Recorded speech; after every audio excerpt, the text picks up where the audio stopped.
Baking soda spray for powdery mildew. Powdery mildew is a common fungal disease that occurs when plants grow too close to one another and lack air circulation. The buildup of humidity among the plants is ideal for the fungal spores germination. If you notice a white or gray powdery substance on your plant's foliage, suspect powdery mildew.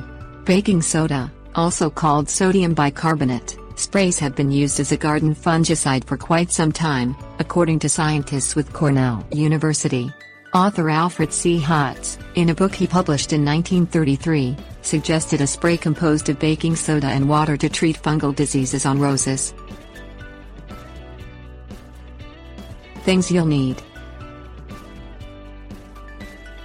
baking soda, horticultural oil, spray bottle. Combine 1 tablespoon of baking soda and 2.5 tablespoons of horticultural oil in 1 gallon of water. Pour the mixture into a spray bottle. Store any leftovers in a closed container, out of the reach of children. Spray the infected portions of the plant until they are dripping with the spray. You may need to shake the bottle continually while spraying to keep the mixture from separating. Repeat the application in 1 week, if necessary.